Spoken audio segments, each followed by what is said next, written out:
प्रश्न क्रमांक 2. अध्यक्ष महोदय, प्रश्न क्रमांक 2. अध्यक्ष महोदय, छापल्याप्रमाणे. अध्यक्ष महोदय, प्रधानमंत्री किसान सन्मान योजना या निधीच्या योजनेपासून वंचित राहिलेल्या राज्यातील आणि माझ्या पंढरपूर मंगळवेढा मतदारसंघातील हजारो पात्र शेतकऱ्यांना न्याय देणारा हा प्रश्न आहे. अध्यक्ष महोदय, केंद्र सरकारच्या PM किसान सन्मान योजनेच्या या लाभार्थ्यांची यादी राज्य सरकारच्या नमो शेतकरी महासन्मान निधी योजनेसाठी सुद्धा वापरली जाते. यामुळे PM किसान योजनेतील तांत्रिक त्रुटी म्हणजे नमो सन्मान योजनेतील सुद्धा त्रुटी ठरत आहेत का? एका तांत्रिक चुकीमुळे शेतकरी केंद्र आणि राज्य अशा दोन्ही सरकारच्या मतीपासून एकाच वेळी वंचित राहत आहेत. योजनेसाठी 1 फेब्रुवारी 2019 ही कट ऑफ तारीख निश्चित करण्यात आलेली आहे. या तारखेला 5 वर्षाहून अधिक काळ उलटून गेलेला आहे. तरी या अटीमध्ये बदल न केल्यामुळे 2019 नंतर 7/12 नाव चढलेले नवे शेतकरी आजही या लाभापासून वंचित आहेत.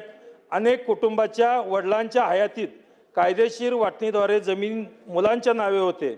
अशा प्रकरणात केवळ 1 फेब्रुवारी 2019 नंतर जमीन नावावर झाली म्हणून खऱ्या शेतकऱ्याला अपात्र ठरवले जात आहे. खरेदी खत किंवा बक्षीस पत्राद्वारे जमीन मिळालेल्या शेतकऱ्यांना लाभ न मिळणे हा त्यांच्यावर होणारा अन्याय आहे. एकीकडे शासन कारवाई सुरू असल्याचे सांगते, तर दुसरीकडे नुसते एकट्या मंगळवेढा तालुक्यामध्ये अध्यक्ष महोदय डिसेंबर 2024 मध्ये पाठवलेले 1989 प्रस्तावापैकी ऑक्टोबर 2025 मध्ये काही मंजूर केलेले आहेत. त्यापैकी 402 प्रस्ताव अद्याप प्रलंबित आहेत. ते डिसेंबर 2025 पासून पोर्टल बंद असल्याचे सांगण्यात येत आहे. 2-2.5 वर्षापासून अर्ज करूनही शेतकऱ्याला जर मदत मिळत नसेल तर त्यांनी कोणाकडे पाहायचं? अध्यक्ष महोदय, सध्या स्वतः नोंदणी केलेल्या अर्जाच्या छाननीचे आणि मंजुरीचे अधिकार राज्य स्तरावर आहेत. त्यामुळे स्थानिक पातळीवर कामाचा निपटारा होत नाही. वारस हक्काने जमीन मिळालेल्या वारसांना सद्यस्थितीत ऑनलाईन अर्ज करण्यातही अनेक अडचणी येत आहेत. कोणत्या शेतकऱ्याचे पैसे जमा झाले आणि कोणाचे अडकले याची यादी तालुका स्तरावर उपलब्ध नसते. यामुळे शेतकऱ्यांना सरकारी कार्यालयाचे उंबरठे झिजवत आहेत.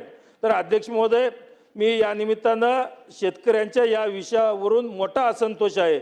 या पार्श्वभूमीला सरकारला मला काही प्रश्न विचारायचे आहेत. ते प्रश्न या निमित्तानं विचारतोय. अध्यक्ष महोदय, माझे 5 उपप्रश्न आहेत. पहिली एक उत्तर घ्या, बसा. पहिले 2 नाही प्रश्न तर मांडू द्या अध्यक्ष महोदय. उपप्रश्न तर करू द्या. मूळ प्रश्नाचं उत्तर घ्या, मग उपप्रश्न विचारा.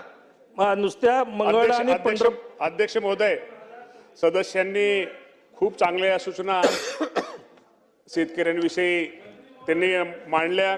खरं तर आपल्या अध्यक्ष महोदय, आपल्याला माहिती आहे की राज्यामध्ये PM किसान सन्मान योजना ही केंद्राची आणि राज्याची नमो शेतकरी महानिधी योजना ह्या 2 योजना ह्या शेतकऱ्यांसाठी आहेत. आणि त्याप्रमाणे आज आपण जर विचार केला तर केंद्राकडून आज साधारणतः माझ्या शेतकऱ्यांसाठी आत्तापर्यंत 21 हे शेतकऱ्यांना हप्ते दिले गेलेत. त्याची एकूण सगळी जर रक्कम जर विचार केला तर साधारणतः 39,309 कोटी एवढी रक्कम ही केंद्र सरकारने माझ्या महाराष्ट्रातील शेतकऱ्यांसाठी त्यांनी ती दिलेली आहे. आणि महाराष्ट्राचा जर आपल्या राज्याचा जर विचार साधारणतः एक हप्ता साधारणतः 1814 कोटी रुपये.